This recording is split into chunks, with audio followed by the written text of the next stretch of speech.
Hey everyone, you are listening to Narayan Jha. In this podcast, I am going to talk about my book Reinvent Yourself, which is all about learning the fundamentals of living a happy life with nothing. Basically, in this book, I have talked about the finance, goals, achievements, motivation, failures, and a lot of cool things. If you haven't gone through my book Reinvent Yourself, the episode for this podcast is specially for you. So without wasting time, let's get started with the episode.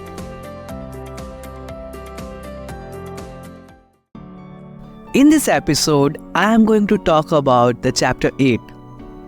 It starts with the title Get Help from Supreme Powers.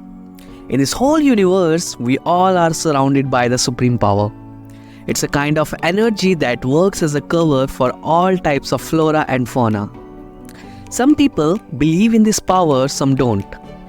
Still, without any kind of discrimination, this energy or power always supports everyone. This is a mercy of a supreme power. You might have seen different kind of natural resources like air, fire, cloud, water and many others which possess some kind of energy in itself that helps every flora and fauna to survive on this planet Earth. Not sure about the people who don't believe in the existence of God or supreme power. Do they know how our heart pumps without any action? Or do we have control over the breath which we take automatically without any effort? How this air flows and why does water floats? Why all these are created which helps us to survive? We have no answers for all this. We even don't know what happens when a human dies. Still, we live with the ego taking all the credits for the natural things and we say, I have done that and I have discovered it. In reality, there is something super powerful that exists and takes care of all these things without taking credit. But we humans, just by discovering few concepts, try to play with these powers. Sometimes, we try to control these energies for the sake of our benefit. No one wants to understand the consequences behind these. That's the reason epidemic-like scenarios occurs and nature resets itself with just one click. There is no use for such temporary pleasure that we seek by taking advantage of nature with long-term pain. Our sciences, for which we are proud and we take credit for all the theories, sometimes these theories contradict themselves. We can't fully trust the science that we are using. The science behind the supreme power is endless and undiscoverable. You can't create any kind of instrument or machine through which you can find answers of all this until or unless these supreme powers don't want.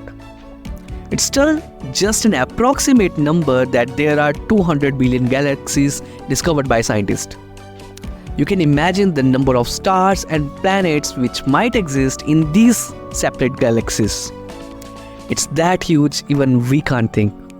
We can imagine the supremeness of the creator of all these universes and lives. How smartly all these things are being managed and systematically working together without disturbing each other.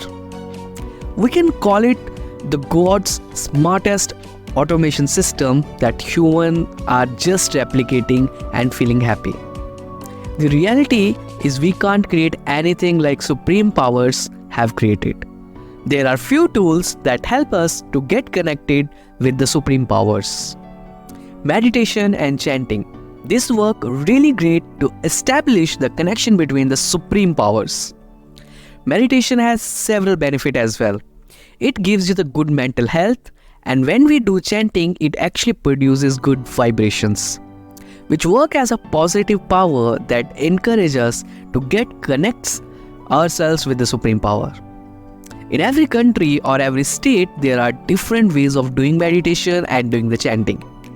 Try to find out your favorite way over the internet that works much better for you to get yourself connected with the supreme power. For me, Lord Krishna is a supreme power who has told us the real path to live a happy life. He explained all the perspectives of our problems and their solution through different holy books. The repository of such holy book has enormous potential to to think beyond the materialistic things and build a capability to know the supreme powers. Even for the computer programming kind of stuff used to exist in our ancient times. Atharvaveda is a Veda that provides all such information about computer programming. Atharvaveda, also known as the Veda of magical formulas, which has made mathematics very much simpler. The binary system used in all the modern computers and computer-based devices was originated in Atharvaveda. It has also the concept of zero. This Veda also respects the supreme powers, and NASA scientists also found that Sanskrit is one of the best languages for our AI, which is our futuristic most important technology. Sanskrit is one of the ancient languages which was used to chant using different mantras. Just for the reference, as Lord Krishna once said, whenever dharma declines and the purpose of life is forgotten, I manifest myself on earth and I am born in every age to protect the good, to destroy evil and to re-establish dharma. Even receiving so many things from supreme powers, not having gratitude for all those things is not always good. We should be thankful to God for everything we have. We are having beautiful life, good food, air, water, family, friends, and whatnot. Whatever you are receiving, whether it is good or bad, just be thankful for everything. As this supreme power has so much potential, you can ask for everything. Whenever you are in a bad feeling or whatever you want in your life, just believe in them once and ask for help from supreme powers. Because when the logic of human ends, from there itself the magic of God starts. We are stuck in the greed of materialistic things, and because of that we think that everything is limited. For nature and supreme powers, all those things that human desires is just the smallest thing, and they have endless resources. The only thing is just to be patient enough and do your actions honestly and believe in the magic of supreme power. You will never know when and how your things will be accomplished. With the ending note, I'll just say my own written quote.